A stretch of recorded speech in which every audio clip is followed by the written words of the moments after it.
Hello, my name is Meg Rivera, and I am a graduate of Southeast High School.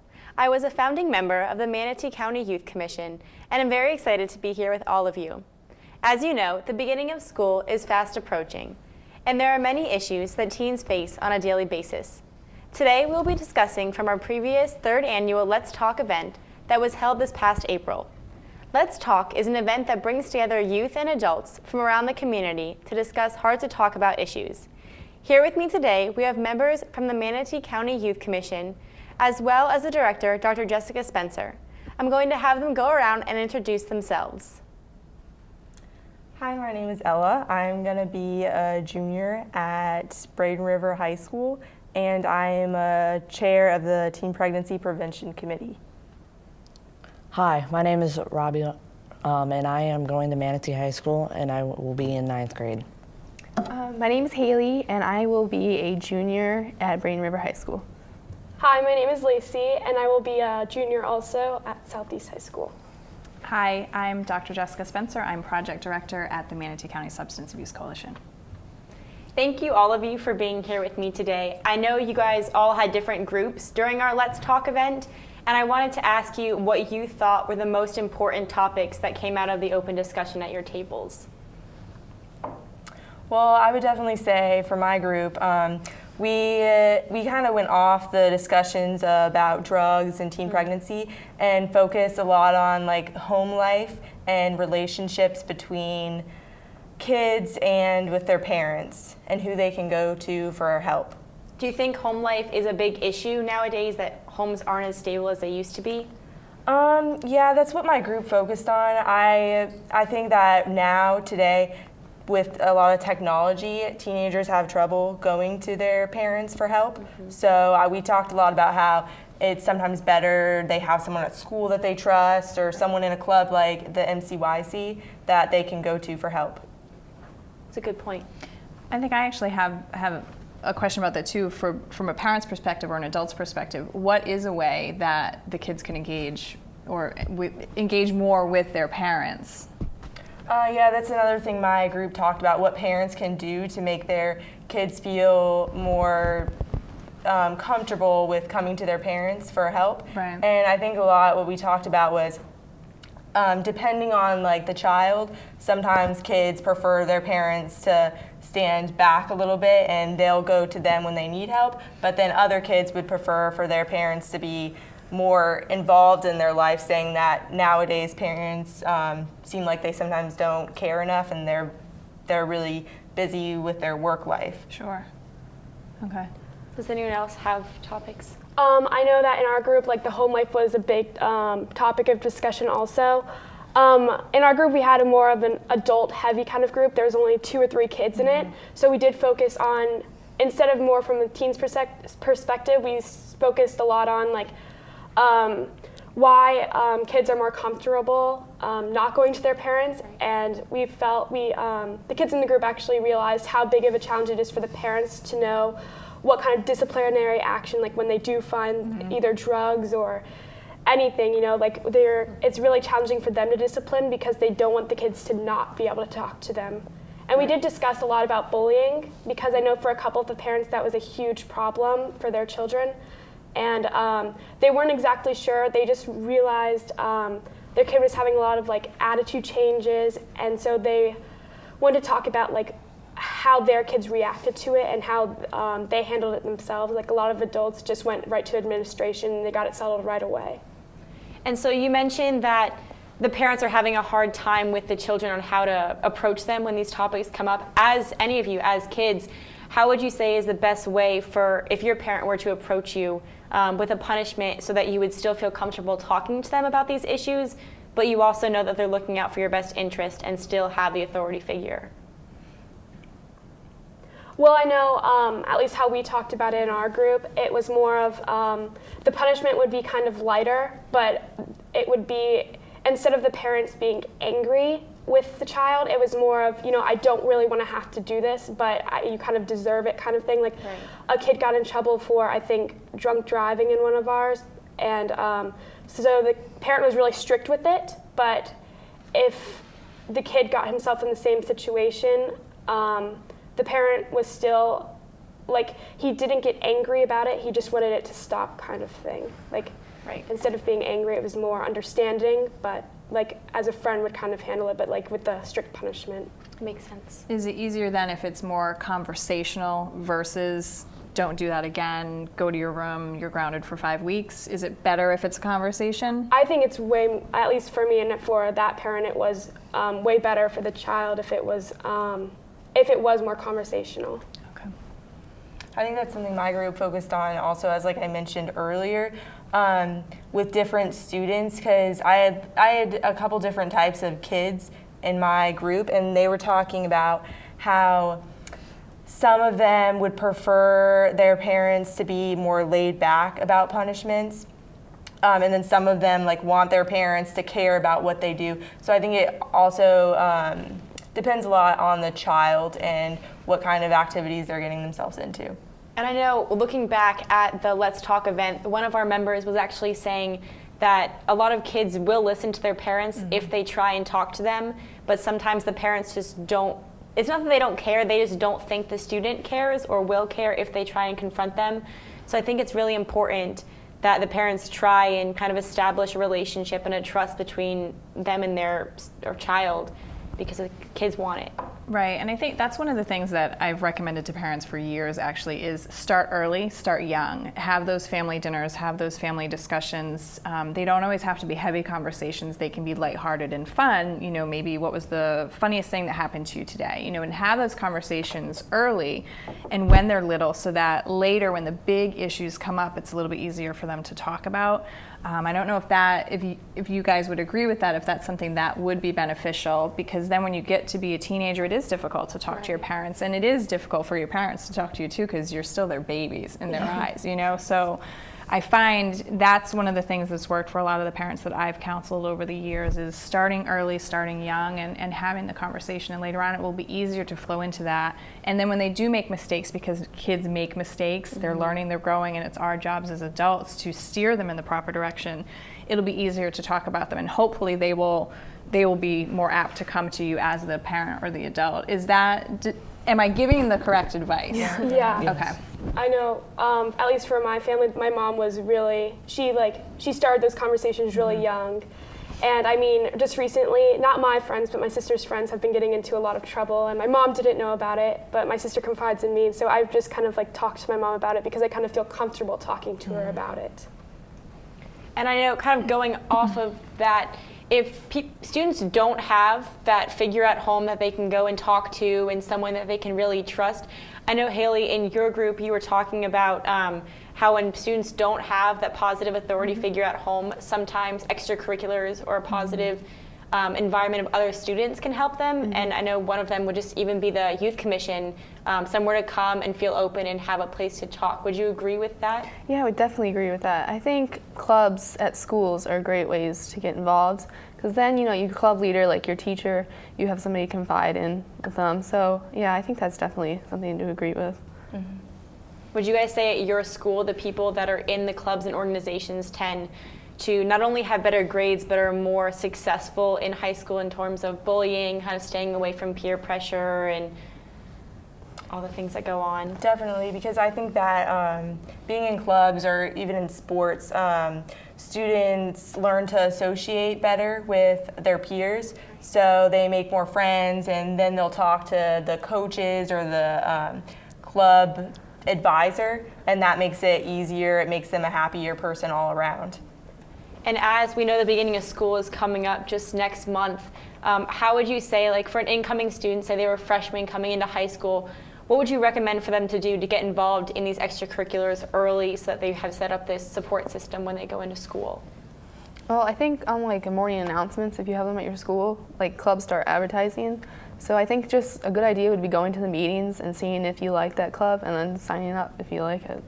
Right, it's a good idea. I think the best way is just to kind of jump in kind of head first almost. I mean, it's kind of difficult, I think, to do that right off the bat, but because once you do get into the club or sport or whatever you want, it is a lot easier, I think, to make friends, because I didn't know anyone going to my school, and volleyball starts before, like we have tryouts and everything before school actually starts. So before school actually started, I had this, I think, almost huge support system with the people inside the club already. So I think definitely playing a fall sport actually really helps. I mean, because you get to know people if you like didn't know them already, kind of thing. Right.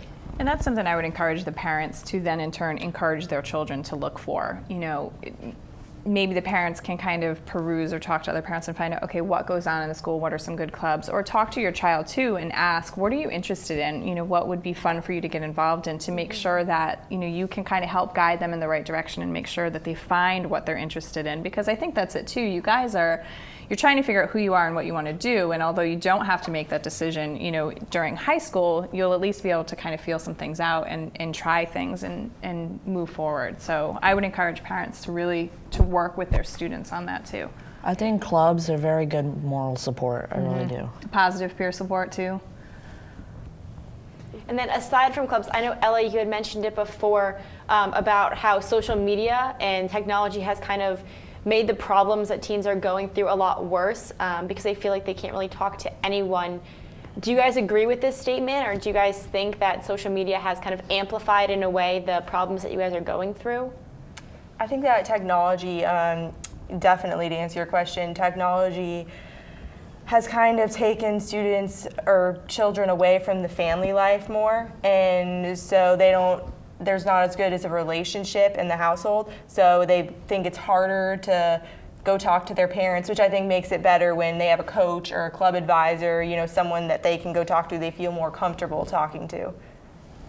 I think used in moderation, technology is a great thing, but when used in excess, it could be really, I think, harmful to not only oneself, but like to everyone, especially when it comes to bullying online, because I know that's a big thing nowadays. But yeah, especially because, I mean, a lot of people do use technology to connect with people and like to connect with people at your school kind of thing, because, or with groups. Like I know our class has a group page where we can get homework help, but then it could be a huge problem.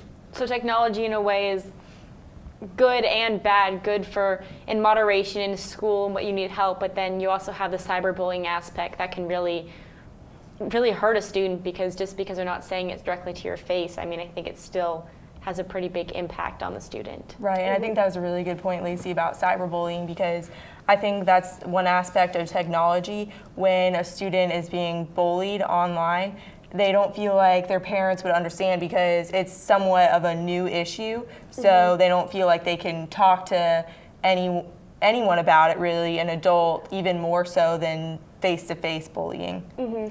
See, and that surprises me a little bit, only because I am an adult and I am actually old enough to be all of your parent. And I was bullied in high school, and I'm concerned about cyberbullying with our students and our youth now, because I do see how addicting even technology can be. So my answer or my comment is a little bit intermingled with what we've been talking about, but I can't even get off Facebook, you know, on a nightly basis or email. I am attached to my technology, so I worry about your generation in being so linked. So I appreciate what you say about in moderation. Then I worry about the bullying aspect of it. You know, I think sometimes youth and adults don't realize that we really are kind of experiencing or have experienced the same things. And although maybe technology wasn't necessarily around, or Facebook wasn't around when your parents were kids, I think the principle still remains the same, that you're being bullied, you're being, things are being said about you that are uncomfortable, that are hurtful. Now you guys just have, it doesn't end for you when you go home. I think is important for parents to recognize. It doesn't go away because they are linked to technology. But I would encourage you and other youth, you know, to still talk to your parents. They'll get it. They really do. And again, even to parents, don't be afraid to talk to your kids. It is a topic that's important, and it's something that needs to be discussed. But that surprises me a little bit, because I would hope that you guys would still be able to go to your parents. So thank you for sharing that, because I would have never thought of it that way. Of course. Does anyone else have any comments on the cyberbullying aspect or technology in any way? I know a parent in our Let's Talk group brought up the fact that they felt that like Facebook or Instagram or some other technologies like that are used to kind of brag. I know that was a kind of a feeling of this parent, because she felt like her kid would always feel like kind of like, why am I not doing something every single day of the week with all these cool people kind of thing.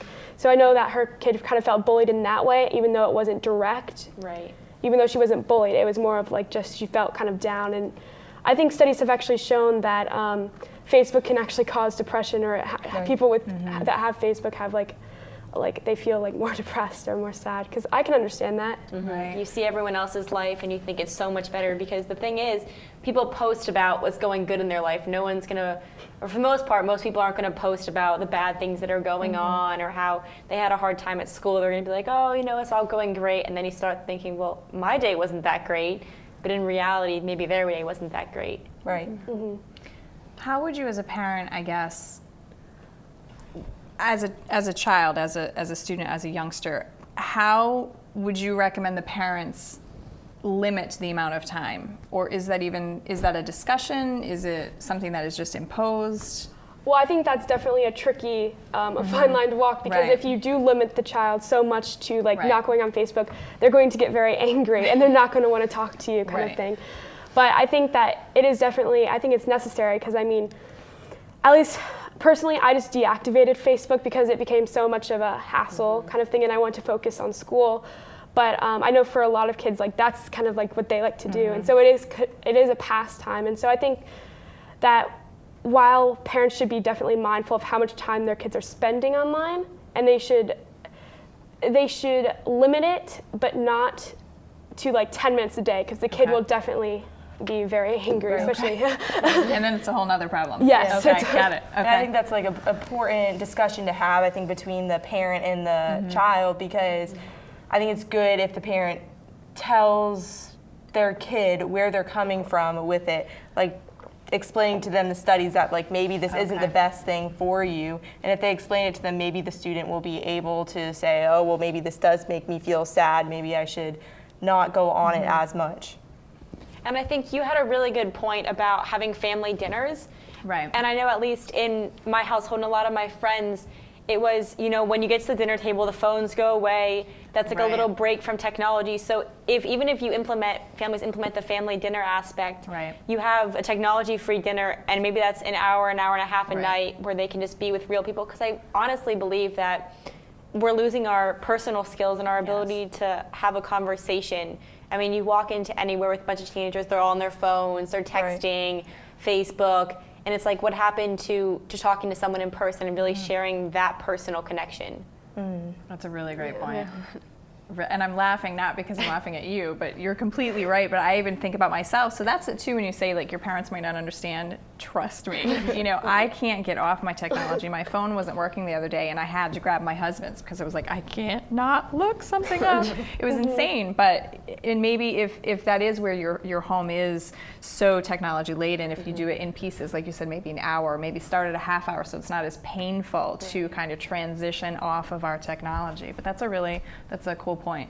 And I know what you're saying about adults still being into technology, because I know sometimes we'll be sitting watching TV, my family, and I'll be noticing that I'm trying to have a discussion, and my parents will be on their phones playing games or whatever, and I have to tell them, cut it out. But so I think it's important for everyone to be mindful of it, because then you regret it later, not spending face-to-face time. You want to be mindful of it so you don't spend as much time on technology. That's really neat that you noticed it too, and that you're able to say, hey, stop looking at me. And I'm really actually proud of you for deactivating your account. That takes a lot, considering how much we use technology and Facebook. So nice good steps. I like it. I noticed that a lot of homes, they separate their own ways at dinner time, and I wish they would get together. And I notice in my home we actually do that, but I'm able to have a positive relationship with my parents as well. Right. Cool. Yeah, I agree. I think a lot of problems in schools can also stem from how you were saying they all kind of go their different ways. So maybe the sister gets home from cheerleading practice at this time, the brother's this time, so no one's really at the same place at the same time. And I feel like if you even have, I really agree with you how you said dinners are really important. And, the Youth Commission has identified a certain amount of problems that you guys want to address. And I think the family dinners, just talking with your family, is a way to kind of decrease the problems that we're experiencing and to make it so that people really understand, because I think parents do understand if they're given the chance. And that's a good point, though, too, about, I didn't even think of that, so thank you, that you're at different locations or it's split up, you're at different times, so maybe family dinner doesn't work for you. So maybe it's a family breakfast, maybe it's when everybody gets up, or a family dessert, or a family game night, something where you're still engaging with your family as a family unit to work on those interpersonal skills and just to be able to get that comfort level of, hey, I know I can talk to my mom about anything. So that's good. Being flexible, that it doesn't have to be a family dinner, although they're wonderful. If it doesn't work out scheduling, just find something else. So maybe it's games, or maybe it's TV, or turn the TV off. I think it's important to have something planned, because you never know what's gonna come up. Like, oh, I wanted to go to this game at school. Like, I wanted to go watch this game, but if you know that you have family dinner planned or family dessert, like you mentioned, like it would be, no, I'd rather be there. This is my one time to associate with my family. So I think that's a good point. And as all of you guys in school and being teenagers, if your family wanted to implement something like a family dinner, family game night, would you guys be willing, or do you guys think teenagers would be willing for that idea? Or are teenagers not really wanting to hang out with their families? For a typical teenager, no. I don't think that would work, to be honest with you. Why do you think that is? A lot of, like I said, a lot of teenagers are evolved with their technology. They like separate their own ways, and sometimes, I don't know, it's kind of hard to change once we got involved in technology and how it's advanced so much. So maybe it's important to start young, before the child has experienced all of this, maybe when they're in elementary school, establish a family dinner, a family game night or something, so that by the time they're in high school, they're more used to it and they already have that time set aside for their family. Because family, I believe, is really important. It's the foundation for who you become and who you are. Well, and I think including the kids in the discussion about when and where and what might help alleviate some of that, and again, starting small, maybe it's a 15-minute Yahtzee game, or I don't know, who knows, but maybe starting small, or including the youth. Would it help them more if they were actually included and it wasn't a mom and dad imposed of, we're going to have family dinner tomorrow night and you're going to be there? Is it more that if they were engaged in the conversation of, hey, I really want to do this because I kind of miss you, you're my kid and I love you, what night would work for you? Would that be a better approach for those difficult, maybe that didn't start young? Well, I think they should do something that's comfortable for them, because Okay. a lot of them, because they have a lot of activities, they have things that they like to do, and I think that's a good approach. Okay. Yeah, I think that's important, because, like, say your family's interested, they're very political. Like, maybe if you watch the news every night for 15 minutes or something, and your family can talk about that, or if your family is really fit, go on a bike ride or something like that, something that everyone would enjoy. Right. That's a really good point.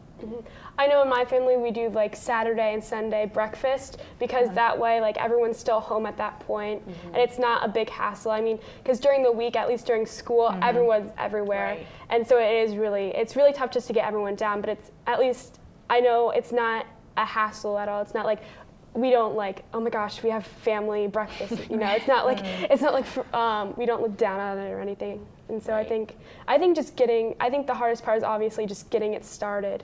But I think once the family does that, it'll become easier, especially if the team doesn't want With to. school coming around the corner, I think that's the perfect time for a lot of families to really start that up. And the Saturday and Sunday idea is really great, because most students, even if you're doing something Saturday, most students aren't going to be going out at like 9 o'clock in the morning. You still need to eat hanging out with their friends. Right. Does anyone have anything else on that topic, or? We all good? Well, thank you guys so much for being here. Unfortunately, we are running out of time, but it was great talking to all of you. I wanted to go around. We'll start with Ella. Of any final comments that you might have, or anything you wanted to say for the conversation.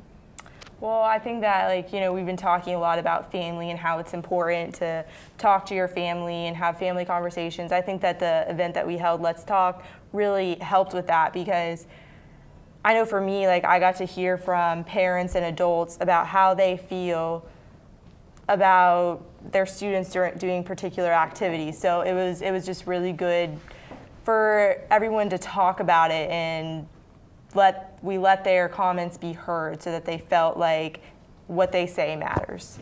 That's a good point. I think definitely family is definitely important, and some people don't have that established relationship with their parents, and I wish it would be more towards that, and I just think make family one of your top priorities because, in the end, that's really all you have is your family. I mean, it's your family. So I think, it's just important to include them and make sure your kids are comfortable with you. And I think just getting the conversation started, regardless of what it is about, just if like bullying's a problem, if the family breakfast, dinner, whatever, I think just opening that line of communication is key to a good, healthy relationship. And I just think it's never too late to start. And as parents, sometimes they get caught up, in the routine and then get scared of, oh my gosh, my child is so much bigger and I don't know how to talk about these things. But I would just encourage parents to never be afraid to talk to your kids. They will hear you, they'll listen to you, and sometimes, even like Robbie's saying, they may actually be craving that. So don't be afraid to just jump in there and talk about it and try what will work for your family, but engage them in the conversation. It's really important for teens and children as they're growing up they're really feeling their own and they're becoming independent. So if you don't include them in the conversations, they're going to tune you out. So to me, it's really important for parents to understand that they really are, the first line of defense against bullying, against substance abuse, against teen pregnancy. So just jump on in there and talk to them. And it seemed like Let's Talk kind of brought all these ideas together. Is there going to be a Let's Talk this coming year? Yes, absolutely. This is something that the Youth Commission will take on every year. And again, it should be in April. So we're really excited. And we haven't quite started planning for it yet, but I'm sure everybody on the panel here will be really integral in getting that started. And again, it's a community-wide event, so everyone's invited. Thank you guys so much again. I want to thank all of the Youth Commission members for being here today, as well as the director, Dr. Jessica Spencer. As you can see, there are many lessons to be learned from open discussion between adults and youth in a setting such as Let's Talk. Many of these topics are prevalent in a school setting, which makes discussion that much more important as the beginning of school year approaches. If you would like to learn more information about the Manatee County Youth Commission, please feel free to contact Dr. Jessica Spencer at jspencer@drugfreemanatee.org.